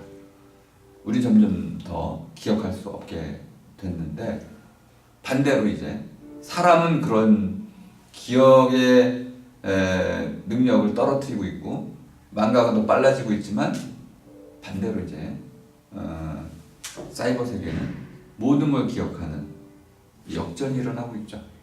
이게 45년이 이제 싱귤레리티 특이점이라고 하죠. 완전 특이점이라는 게 뭐냐면은 호라이즌 이벤트와 같은 거야. 여기가 블랙홀입니다. 블랙홀. 이제 우주선이 가고 있어요. 근데 어느 지점이 가면 이 블랙홀 검은 구멍에 그 영향권 안에 들어가게 됩니다. 그럼 이 안으로 호라이즌 지평선에 딱 들어가면 그 선만 넘으면 되돌아올 길이 없어. 우리 스타트랙 같은 거 보시나요? 스타트랙, 스타워즈 이런 거 안 봐요? 좋습니다. 네네, 그런 거 남자들이 좋아하는 거니까. 한번 이제 그 호라이즌 이벤트 들어가면 어떠한 방식으로 빠져나올 수가 없어. 근데 영화에서는 또 빠져나오기도 하고 심지어는 관통해 가기도 해. 불가능한 일이지만 어쨌든 영화니까. 요런 하나의 돌이킬 수 없는 어떤 지점을 특이점이라고 그래. 딱 가면 돌이킬 수가 없어 이제. 예를 들어서 남녀 평등이 딱 법으로 법제화가 됐어요. 돌이킬 수 있나요? 남녀 평등이 법제화가 됐어. 그죠? 서브라데트 그것이 그거잖아요. 여성 참정권 보장. 법으로 딱 명시가 되면 돌이킬 수가 없잖아요. 이게 특이점이야. 어떤 사건이 벌어지고 나면 그 이전으로 되돌아갈 수가 없는 사건들이 벌어져요. 대표적으로 내가 태어나면 모르죠. 특이점이야 이건. 돌아갈 수 없어. 죽어버리면. 숙대 입학하면 취소 가능해. 이건 특이점이 아니야. 그런데 어떤 부분에서는 정말 이런 특이점들이 많이 있습니다. 운명적인 사건이라고도 할 수 있는데 기억도 그런 일이 벌어진다는 거예요. 사람은 점점점 빨리 잊어버리고 있는데 이 AI 측면은 모든 걸 기억하고 있을 뿐만 아니라 모든의 범위가 혹시 인류 전체면 어떻게 되나요? 그럼 이제 나는 너의 모든 것을 알고 있어 이런 그런 공포 영화랑 똑같은 거죠, 그지? 난 너의 모든 것을 알고 있어. 내가 죽어도 모든 걸 다 기억하고 있는 AI가 있다. 이거 죽은 거야, 안 죽은 거야? 슈퍼맨을 보면은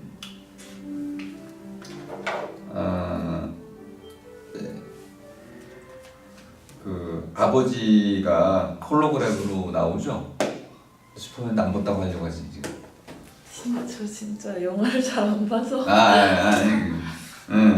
그러니까 이제 그 하나의 인격체로 이 정보가 저장될 수 있는 거야. 나의 마음, 나의 도덕, 나의 인생이 그대로 저장이 돼가지고 나중에 이제 내 아들이 내가 죽었는데 그치? 아빠를 불러내 소환해 해가지고 아버지 내가 지금 장가를 가려고 하는데 내 여자친구가 어떤지 봐주세요. 그러면 그래 한번 스캔해봐라. 딱 보여. 이야 멋있다. 넌 잘해라. 이게 가능할 거라는 거야. 그러니까 나의 모든 것을 기억한다는 것은 나의 성품, 나의 습관, 나의 감정까지 저장이 되는 거기 때문에 Eternal Life, 영생을 얻게 될 수도 있는 거죠. 이게 불가능하다고 말하는 사람들은 좀 더 신중해야 됩니다. 물론 이게 가능하다고 말하는 사람들도 좀 더 신중해야 되는데 중요한 거는 그럴 수도 있고 아닐 수도 있다는 거예요. 우리는 아직 그걸 결정할 수 있는 단계는 아니에요. 그럴 때 우리는 최대한 신중해야 됩니다. 무엇을 위해서 신중해야 되느냐? 우리 자신과 우리 다음 사람들을 위해서.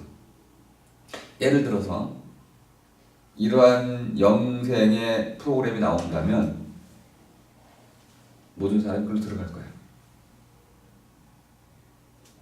그런데 이제 반대 방향을 떠올릴 수도 있습니다. 저장을 했잖아요. 에이 심심해. 새로운 건 없잖아. 그래? 그럼 몸속에 집어넣으면 안 될까? 넣었다 뺐다 넣었다 뺐다. 불가능할까? 그래서 이 신중해야 된다는 거예요. 우리의 모든 것을 아까 듀얼 라이프라는 굉장히 중요한 개념이에요. 그러니까 요걸 이제 둘이 되는 건데요. 그러니까 두 개의 삶이라는 것은 삶이라는 하나야 되잖아요.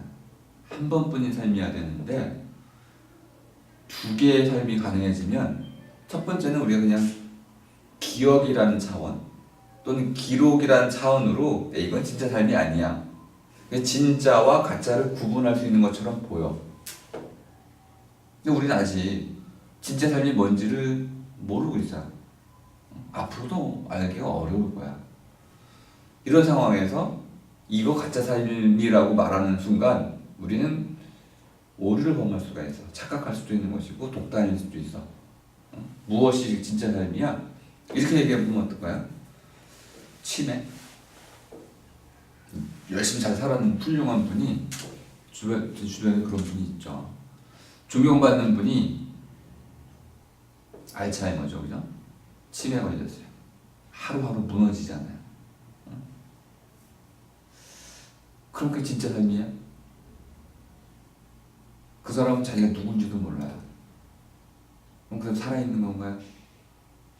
사람의 삶에 본질적인 요소 가운데 하나는 뭐냐면 바로 기억이라는 거잖아요. 내가 네 애비다 이 얘기를 못하면 그 아들이 얼마나 슬프겠어. 평생을 같이 살아온 아버지가 야 임마 내가 네 애비다 이 말을 못하고 누구세요? 이러면은 이 인생이라는 게 완전히 무너지는 거 아니야. 진짜 삶이라 할 수가 없단 말이야. 우리가 이걸 슬프게 받아들인 이유는 진짜 삶에는 이런 서로 간의 공통의 기억이라는 것을 함께 나누어 갖는다. 마음을 나눈다라는 현상이 있기 때문에 그런 거죠. 근데 이것이 몸에서 사라지고 혹시 이런 AI에서 그대로 있으면 사람 누구랑 소통할 것 같아요? 몸뚱아리 버리겠지. 차라리 이쪽에 소통하겠지. 근데 재미가 없어. 그럼 이걸 다시 몸속에 집어넣으려고 하지 않을까? 그래서 몸속에 집어넣으면 그걸 우리가 흔히 레플리칸이라고 부릅니다. 복제 인간. 그런데 복제인데 아니 내 아버지처럼 내가 네 애비다 그런단 말이야. 어머 아버님 이제 오셨습니까? 이렇게 됐을 때 한 사람이 그걸 하면 100만 명, 아마 모르긴 몰라도 수십억 명이 영원한 삶을 추구할 가능성이 있습니다. 이게 신중해야 된다는 이유가 나중에 한 명이 이걸 하고 나면 막을 길이 없어요. 뭐 아주 잔인한 얘기도 있습니다. 목을 잘랐어.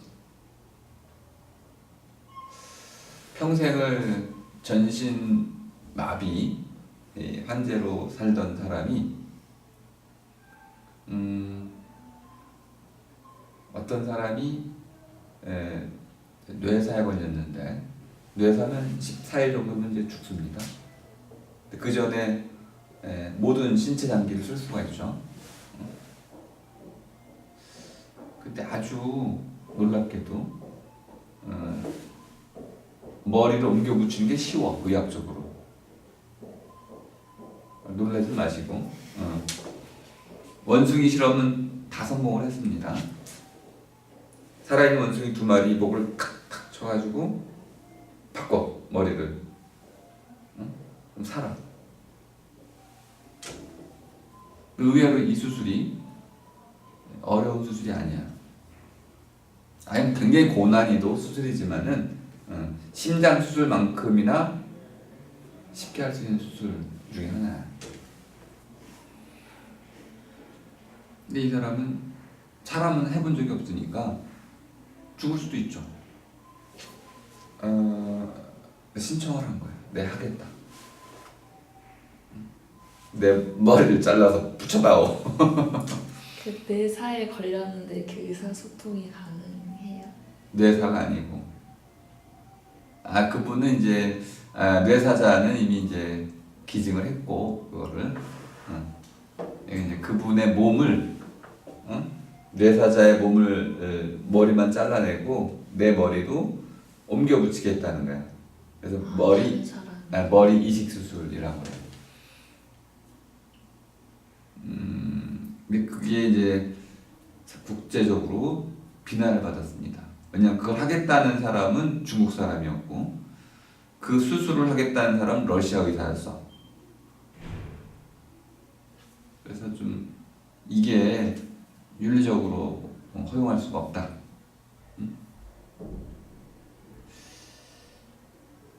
되게 고민스러운 문제야. 정말 허용이 안 되는 걸까? 이렇게 물을 수도 있어요. 항상 저는 이제 저한테 물어보는 건데, 네가 그런 전신 마비 환자였다면은 그런 결정을 안 내리겠니? 기회가 오면은?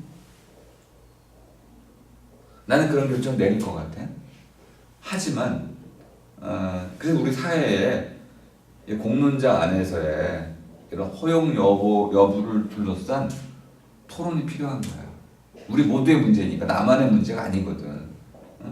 내가 이걸 한번 하고 나면 다른 사람도 막 할 거 아니야. 그 나만의 문제가 아니야 이거는. 어쨌든 나는 하고 싶을 거란 말이야.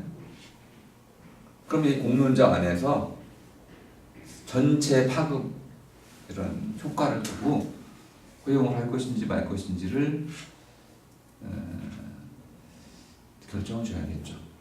근데 국제사회에서 이걸 반대하는 쪽으로 이제 여론을 모았습니다. 왜 그럴까요? 한 번 하면 되돌릴 수 없어서. 그것 때문에 그래. 그러니까 아직은 아니다 이거지. 그런데 그게 혹시 붙이는 게 사람의 몸이 아니고 로봇이면 어떡해요? 그때는 아마 반대할 수가 없을 거야. 근데 붙였더니 이 로봇이 막 100m를 5초대에 뛰고 이러면 어떻게 해야 돼? 바이오닉스 이제 그 최근에 재작년인가 그때 미드 중에 휴먼스라는 미드를 방영한 적이 있어요. 그 얘기를 하고 있어요. 그때는 어떡할까요? 반대할 수가 없지 않을까요? 지금 바이오닉스라는 개념으로 팔이 잘렸어요? 그러면 인공팔을 만들겠죠. 반대할 사람이 있어요? 왜요? 다른 사람의 인권이나 누군가에게 손해를 끼치지 않잖아요. 나에게 이득이 되고. 근데 팔, 다리, 목, 이하. 지금 논의가 좀 확장이 돼버렸는데 빅데이터 인문학은 그런 면에서 우리에게 굉장히 중요한 시사점을 주는 겁니다. 우리가 이런 것들을 알 수가 없었어요. 집단 기억이 있는지 없는지, 과연 집단 기억을 증명할 길이 있는 건지 없는지. 그래서 비엔나 서클이 없다라고 그걸 쳐버렸단 말이에요.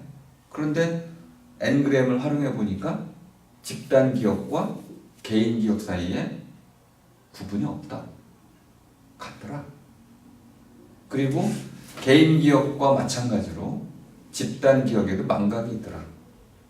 그 망각이라는 게 점점점 빨라지고 있어서 어떤 특이점을 향해 가는 것 같더라. 근데 그 특이점이 대충 계산해 보니까 2045년쯤 되더라. 그럼 특이점을 지나가면 어떤 일이 벌어지느냐? 이제 기억의 주체는 AI가 된다는 거죠. 그럼 AI가 된다는 것의 의미는 뭐냐? 우리 삶 전체가 디지털 세계로, 사이버 세계로 듀얼 라이프식으로 옮겨지는 거죠. 이래도 좋으냐? 모르겠다 아직은. 이렇게 이제까지는 전혀 문제로 던져지지도 않았던 그런 걸 지금 던지고 있는 거죠. 그래서 아마 오늘 우리 이 흐름터 강의를 들으시는 분들은 저 선생이 드디어 이제 좀 약간 맛이 가는구나 이렇게도 진단할 수가 있겠는데요. 뭐 제가 뭐 이런 고민을 많이 하긴 하는데 이 책처럼 이렇게 세련나게 문제 제기를 하진 못했지만은 분명히 이건 우리가 지금 고민을 해둬야 할 문제입니다. 왜? 한 명이라도 그런 일이 벌어지면 그 뒤부터는 막을 길이 없고, 그래서 아니 요즘 뭐 라식 수술하는 게 뭐가 문제 이런 것처럼 아니 그거 하나 잘라가지고 머리 엉겨 붙이는 게 뭐가 문제야 이렇게 할 때가 올 거란 말이야. 모르겠어요 그 부분에 대해서는. 인간의 본성이 바뀌어도 좋다면 상관없습니다. 우리의 선택에 달린 문제가 돼버린 거죠. 우리의 운명이 아니고 우리의 선택에 달린 문제가 됐기 때문에 우리는 어떻게 또 무엇을 위해서 선택해야 하는지에 대해서 답을 갖고 있어야 돼요. 운명에, 우연에 맡기는 그런 차원은 이미 지났고 우리의 선택이 역사가 되는 그런 시대를 살고 있기 때문에 우리가 어떤 걸 선택한다면 거기에는 도덕적 당위, 그다음 시대적인 필요성, 그리고 다음 세대에 대한 책임 이런 것들이 모두 공론장 안에서 개인적으로는 하고 싶어 한다는 분명히 말씀드렸잖아요. 공론장 안에서 그래도 좋은지에 대한 인문학적인 또 자연과학적인 또 정치적이고 법적이고 이런 모든 문제들이 함께 다뤄지고 난 뒤에 결정을 해야지 마치 연구실에서 아무도 모르게 뚝딱 만들어내면 그 뒤에 어떤 일이 벌어집니까? 특이점이 지나버리기 때문에 누구도 돌이킬 수가 없게 되고요. 지금은 그런 파급이 전 세계적이잖아요.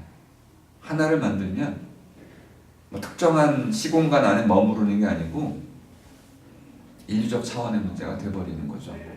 이런 것들이 이 책을 통해서 한 가지 분명히 지적을 해준 겁니다. 기억의 특이점, 망각의 특이점이 개인과 집단 차원에서 모두 발생하고 있다. 그렇다면 우리는 이 문제에 대해서 좀 더 인문학적으로, 인문학적이라는 게 보통 마지막에 가면 윤리적인 거죠. 도덕적인 거. 윤리와 도덕은 바로 인간의 본성과 연결되어 있기 때문에 인간의 본질에 관한 통찰을 요구한다는 겁니다. 그런 문제의식을 던지는 거니까 좀 오늘 제 얘기가 좀 과했을지 모르겠는데 뭐 그런 차원에서 받아들여 주시면 좋겠습니다. 뭐 제 책 읽기는 오늘 좀 빈약해가지고 이 정도로 끝내고 질문이 있으면 좀 질문 좀 받아보겠습니다. 아마 요즘 학생이 줄어든 이유 중에 하나는 제가 좀 바꿨잖아요. 예전에는 제가 이렇게 책 읽기를 끝냈는데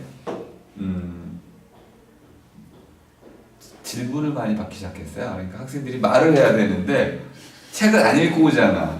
책을 안 읽고 오는데 자꾸 선생님이 질문하라고 그러니까 이게 괴로운 거야. 어? 그러니까 다음에 그냥 안 와버려. 마음대로 하시고. 아니 궁금하면 질문하라는 거예요. 의무감을 갖고 하실 필요는 없고 하기 싫으면 끝내도 되고.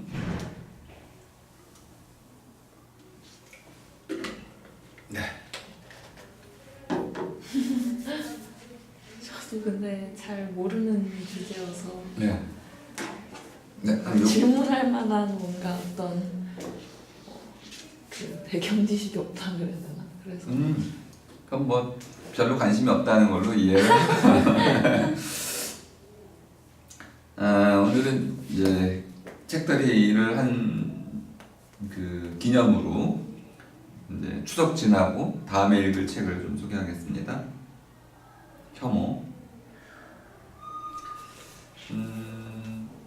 제가 이 책을 주문을 오래전에 했는데 늦게 와가지고 사실 오늘부터 읽으려고 했던 책인데 어쨌든 추석 지나고 읽게 됐습니다. 저도 아직 못 읽었는데 요즘 제 관심이 이제 혐오 쪽으로 많이 왔습니다. 저는 궁금하면 못 사는 사람 중에 하나라서 누군가 이 혐오 얘기를 했는데 궁금해졌어요. 근데 잘 모르는 부분들도 있고 그래서 또 우리말로 바꾸고 싶기도 하고 혐오.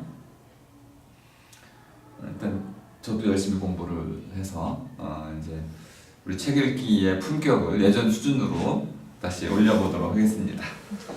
네, 자 그럼 오늘 강의는 이것으로 마치겠습니다. 네, 수고하셨습니다. 이렇게 눌러주세요. 네.